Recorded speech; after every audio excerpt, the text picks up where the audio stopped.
ನೋಡಿ, ಇಷ್ಟು ದಿನ ದೆಹಲಿಯ ಜಂತರ್ ಮಂತರ್ನಲ್ಲಿ ಪ್ರತಿಭಟನೆಗಳಾಗ್ತಾ ಇತ್ತು. ಸೊ ಹಾಗಾಗಿ ನಮ್ಮ ಕರ್ನಾಟಕದಲ್ಲಿ ಸಚಿವ ಸಂಪುಟ ವಿಸ್ತರಣೆಗೆ ಒಂದಷ್ಟು ನಿಧಾನಗತಿಯಲ್ಲಿ ಸಾಗ್ತಾ ಹೋಯಿತು. ಆವತ್ತು ಡಿ.ಕೆ. ಶಿವಕುಮಾರ್, ಸಿದ್ದರಾಮಯ್ಯ, ಬಿ.ಕೆ. ಹರಿಪ್ರಸಾದ್ ಹೋದರೂ ಕೂಡ ವಾಪಸ್ ಬಂದರು. ಈಗ ಸಂಪುಟ ವಿಸ್ತರಣೆಗೆ ಕೂಡಿ ಬಂದಿದೆ ಮುಹೂರ್ತ. ದೆಹಲಿಗೆ ತೆರಳಿದ ಸಿಎಂ ಡಿ.ಕೆ. ಶಿವಕುಮಾರ್ ಸಿಎಂ ಜೊತೆ ಮಾಜಿ ಸಚಿವ ಸಂತೋಷ್ ಲಾಡ್ ಕೂಡ ಹೊರಟಿದ್ದಾರೆ.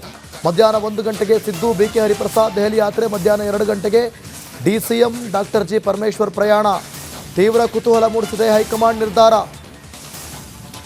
ನೋಡಿ, ಒಂದಷ್ಟು ಪಟ್ಟಿ ಇದೆ.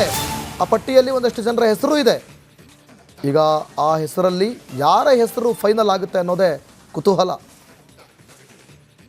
ಕ್ಯಾಬಿನೆಟ್ ತಾವೆಲ್ಲ ಆತುರದಲ್ಲಿದ್ದೀರಿ. ಐ ಥಿಂಕ್ ಈ ವಾರದೊಳಗೆ ಕಂಪ್ಲೀಟ್ ನಾನು ಎಲ್ಲ ಎಕ್ಸೈಸ್ನ ಫೈನಲೈಸ್ ಮಾಡ್ತೀನಿ. ಕ್ಯಾಬಿನೆಟ್ ತಾವೆಲ್ಲ ಆತುರದಲ್ಲಿದ್ದೀರಿ. ಐ ಥಿಂಕ್ ಈ ವಾರದೊಳಗೆ ಕಂಪ್ಲೀಟ್ ನಾನು ಎಲ್ಲ ಎಕ್ಸೈಸ್ನ ಫೈನಲೈಸ್ ಮಾಡ್ತೀನಿ. ಕ್ಯಾಬಿನೆಟ್ ತಾವೆಲ್ಲ ಆತುರದಲ್ಲಿದ್ದೀರಿ. ಐ ಥಿಂಕ್ ಈ ವಾರದೊಳಗೆ ಕಂಪ್ಲೀಟ್ ನಾನು ಎಲ್ಲ ಎಕ್ಸೈಸ್ನ ಫೈನಲೈಸ್